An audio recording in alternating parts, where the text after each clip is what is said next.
What's up, it's Dean Home here, and today we're going to take a look at some things that you may carry every day if you're a AV technician, mostly on the video side of things.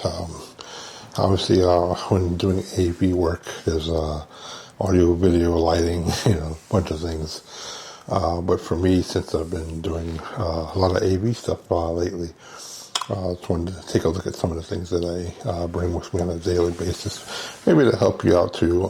Doesn't have to be for AV, but maybe you work at a church or different places where there's certain things you just bring a lot with you, or wish you could bring with you, or maybe just an idea that, oh, maybe I should bring this. So just hoping to help somebody out there to start thinking about these things, when you go out on these jobs. So as you see in front here, I've got a couple of things. I do have an ATEM Extreme, and on occasion I'll bring it out for some jobs, but a lot of the jobs that I go to, they have equipment there already, so it's not needed. These are the ones that are contracted out to me. When I get my own, obviously, my own gigs, then I'll bring my own stuff, but right now, what you're looking at here, I've got I'll start from the left and right and then work my way up. I've got an Insignia dongle. It's a USB C one.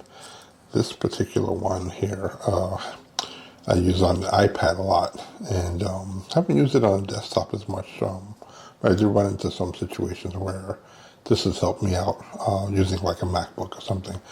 So we've got the extra USB for charging, an HDMI, and a USB-A. And one of the cool things I found out was on the iPad, because I didn't notice, I was trying to figure out why when I would just plug this into a monitor, I couldn't get, it would mirror the screen. So one thing, after getting the keyboard, which I'll do another video on it, I got a third-party iPad keyboard. That allowed me to, I don't know what it is that triggers it, but it allows me to split the screens up in a way almost like a PC. So I'll do a video on that too pretty soon. But I thought that was pretty handy. So I'm always bringing this.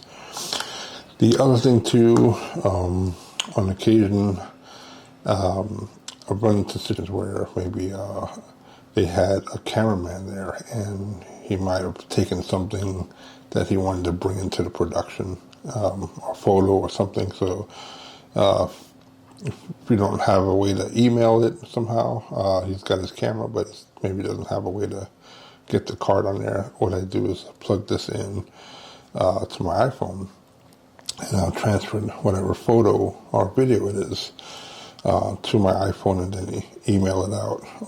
And that seems to work pretty well. I actually used it twice already. Next up, we've got a dongle here. This is a video capture dongle. I've got two of them, USB-A and USB-C. These work really well for Zoom in a pinch. Definitely would recommend like a Magwell or something. Really good product, but I'm not gonna lie to you, for $20, $15, these work really good.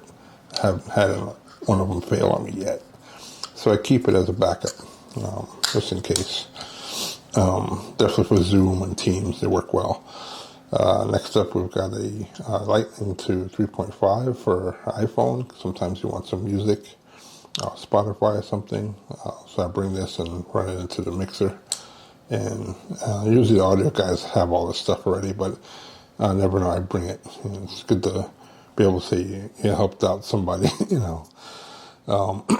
I've got a USB dongle from thumb drive from Micro Center. It's a 32 gigs. Sometimes you got to transfer PowerPoints, so I usually keep this on hand just for those cases where I need to get a file from them real quick. And over here we've got a USB-C to USB-A adapter here. I haven't had to use this yet, but definitely pretty cool. I plug a USB-C cable in here, and then I can get USB-A on the other end. Same thing here with this one. You could do something like this, I guess, too. That would work as well. And here's another one as well, too. have two of them just in case. I think this one's a little bent, but still pretty cool. All right, next up on the left here, we've got a access point, or they call it a travel router. So we've got a couple settings on this, and before I get to the settings, I'll show you what we got here for ports. So there's a USB for power, a reset button, and a USB on this side. Back over here, we got the Cat 5, and the switch to set it into different modes. You can do share the Ethernet port, or hotspot, and I think the other one is, I can barely see it, access point, and it looks like access point settings. But how I've been using it is, if I do end up bringing my ATEM and I don't need internet, or they don't have a line run, and I want to control the ATEM from like mix effects or something, because I have like my super sources, for example, they're pretty nice, so and they're already set up. So what I would do is connect this to the ATEM, and then from the ATEM to this, basically. And what it allowed me to do is control it from my iPad, because I would use my iPad and connect to this, and that would allow me to control it. And if I needed more ports, I got this Unifi mini switch over here. Really cool. I try to keep everything small, lightweight. So if I needed extra ports for maybe another computer or something, that maybe I wanted to run the control software on a laptop or something, this could come in handy. So yeah, a couple of things that I wanted to share with you. And let me know what you guys carry on your everyday. Love to know. So leave some comments down below, and I will see you guys on the next one. Take care.